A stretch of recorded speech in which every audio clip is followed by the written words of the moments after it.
Coucou les amis, j'espère que vous allez tous très bien. Alors vous le savez, depuis 2 mois qu'on est arrivé dans cette nouvelle maison, on travaille comme des fous au jardin d'abord, à l'extérieur. Il fallait tout aménager, tout planter. On voulait que tout soit prêt avant l'été. Donc là, moi, je fais une petite pause parce que entre deux travaux dans le potager, il faut faire des recettes de cuisine. D'abord parce qu'il faut qu'on mange, nous, et puis pour pouvoir les partager avec vous en vidéo. Alors aujourd'hui, on va se cuisiner un reste. On va cuisiner des restes de poulet. Alors, si vous êtes comme nous, deux, ce qui doit être votre cas pour la plupart d'entre vous, parce que je sais que ma communauté a, dans nos âges, un peu plus de 50 ans, 55 ans, donc dans ces cas-là, on est souvent plus 2 à la maison que 4 ou 6. Et du coup, quand on se fait par exemple un poulet à 2, ça fait beaucoup. Donc on en mange avec plaisir, une fois, chaud, puis un petit peu froid le lendemain, et puis il en reste encore et encore. Donc du coup, aujourd'hui, je vous propose de vous faire une petite recette pour vous montrer comment je cuisine des restes de poulet froid, tout simplement. D'accord? Allez, on file dans le mobil-home et je vous montre ce que je vais utiliser pour faire cette recette. Ah mais je me ferais bien une petite sieste dans le foin d'abord. Pour notre recette, on va utiliser donc nos restes de poulet. On va tout dépioter, on va bien désosser, on va garder le blanc, on va enlever la peau.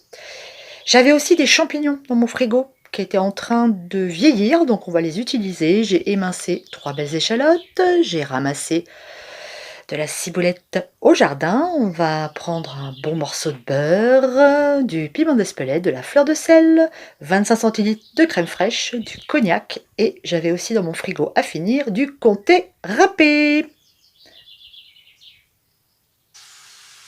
Une fois le poulet émincé, on fait revenir nos échalotes dans du beurre et avec aussi un petit peu d'huile de tournesol, j'ai oublié de vous le dire. 5 minutes. Au bout de ce temps, j'ajoute les champignons et 5 minutes.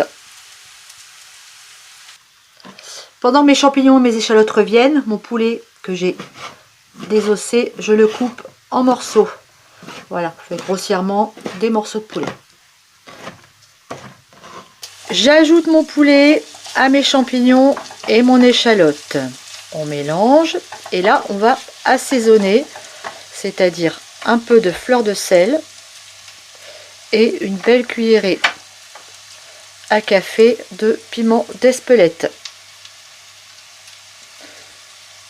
Ça c'est pas mal, hein. Allez, 2 minutes. Et maintenant on va flamber avec notre cognac. Alors j'en ai mis une rasade dans le verre. Et tout simplement, hop, attention. Voilà.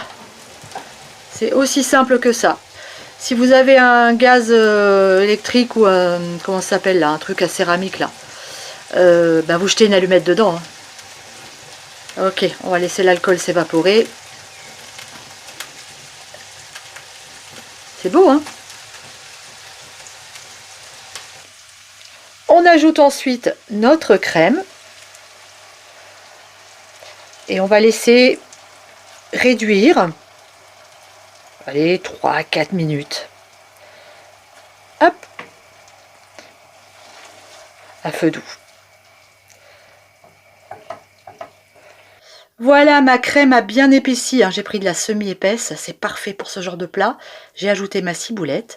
Un petit tour de cuillère. Et on va mettre ça dans des cassolettes. Oh là là. Avant de mettre dans la cassolette, je vais m'assurer que c'est bon.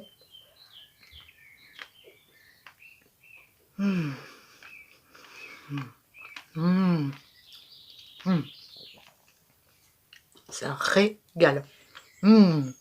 C'est délicieux, mais vraiment délicieux. Alors, vous voyez le plaisir qu'on peut avoir avec un seul ingrédient, un poulet, de faire plusieurs recettes au lieu de manger le poulet froid, parce qu'au bout de 2 jours, c'est un peu sec. Trop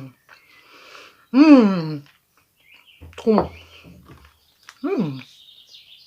Allez, je fais mes cassolettes maintenant. Du coup, plusieurs alternatives s'offrent à nous. On peut faire une grande cassolette, des cassolettes comme celle-ci individuelles, ou alors on peut présenter ça comme ça dans des petites coquilles Saint-Jacques. On a l'impression qu'on va manger du poisson, et en réalité c'est du poulet. Maintenant, on met du gruyère sur notre préparation. Le four, lui, eh ben, il est en mode grill, hein, parce que tout est cuit, il y a juste à faire griller. Voilà. D'ailleurs, c'est pas du gruyère, c'est du comté, je vous avais dit. On y va. Et puis, eh bien, puisque nous sommes bretons, nous allons ajouter quelques petites noisettes de beurre. Et tout ça va partir au grill. Allez, 8 minutes. Vous surveillez, hein, c'est suivant votre four, ça je vous le dis à chaque fois. Chaque four est différent. Ça y est, passage au grill terminé. Regardez-moi l'aspect de ces coquilles et de ces cassolettes. Bien croustillant, bien doré. On va se régaler. Alors, vous les mangez soit avec du riz, soit avec une salade verte. C'est vous qui voyez. Et puis, on peut se dire que celle-ci ferait une parfaite entrée. Et celle-ci, un plat principal. À vous de voir. Je sens qu'on va se régaler encore ce soir. Voilà les amis, c'est fini pour aujourd'hui. J'espère que cette recette vous a plu. Accommoder les restes, c'est la base en cuisine. On regarde ce qu'on a dans le frigo et on compose, on improvise. C'est ça la cuisine. Bon, en attendant, eh bien, comme dirait tout bon youtubeur, si vous avez aimé la vidéo, laissez-moi un petit pouce bleu. Si vous voulez recevoir des notifications pour savoir quand est-ce que je sors mes vidéos, eh bien activez la petite cloche qui est en haut de l'écran. Et puis, si vous voulez papoter avec moi, laissez-moi un commentaire. Ok? Allez, je vous fais des gros bisous. Je crois que je vais me la faire cette sieste dans le foin. Je vous embrasse et je vous dis maintenant à vendredi pour une vidéo de jardin, je pense. Bisous les amis, ciao!